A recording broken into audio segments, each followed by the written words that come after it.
যদি কোনো রকমের ক্ষোভ থাকে এটা তারা প্রপার চ্যানেলে জানাবে। রাস্তা কিন্তু ব্লক করার অধিকার কারোই নাই, এটা কিন্তু কোনো অবস্থায় বরদাস্ত করা হবে না। ফরিদপুরে মনে হয় 2টা ইউনিয়ন আগের যে সংসদীয় আসনে ছিল ওইটা থেকে মনে হয় আরেকটা সংসদীয় আসনে দিয়ে দিয়েছে।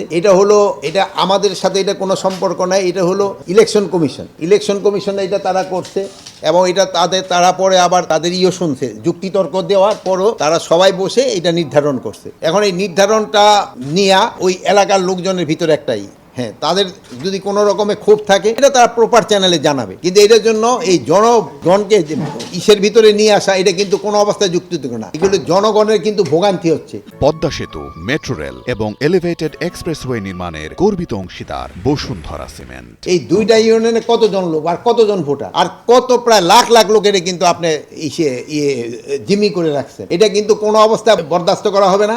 আমরা হয়তো এই আজকেই বিকালের মধ্যে যদি এটা তারা সমাধান না করে আমরা আইন প্রয়োগের মাধ্যমে এটা করে দেব। এটা ক্ষেত্রে আমার মনে হয় আপনাদেরও সবাই সাহায্য সহযোগিতা লাগবে। আপনারও মনে হয় চান যে এটা আইন প্রয়োগের মাধ্যমে তো রাস্তাটা ক্লিয়ার করে দেওয়ার জন্য। রাস্তা কিন্তু ব্লক করার অধিকার কারোই নেই, যেহেতু তার যদি কোনো দাবি দেওয়া থাকে তারা প্রপার চ্যানেলে জানাবে, কিন্তু রাস্তা ব্লক করে জনগণকে ভোগান্তি করা এটা কিন্তু কোনো অবস্থায় আমার মনে গ্রহণযোগ্য না। এটা ক্ষেত্রে আপনারা কি বলেন এটা আপনারাও বলেন। আচ্ছা, এই ক্ষেত্রে আমরা একটা সুভালো সাংবাদিক ভাইরও চাচ্ছে যে রাস্তা যেন কেউ ব্লক না করে। এবং আমার ওই বোনও দেখলাম খুব রাজি, উনিও যদি মাথা সবাই এইটার ক্ষেত্রে রাজি।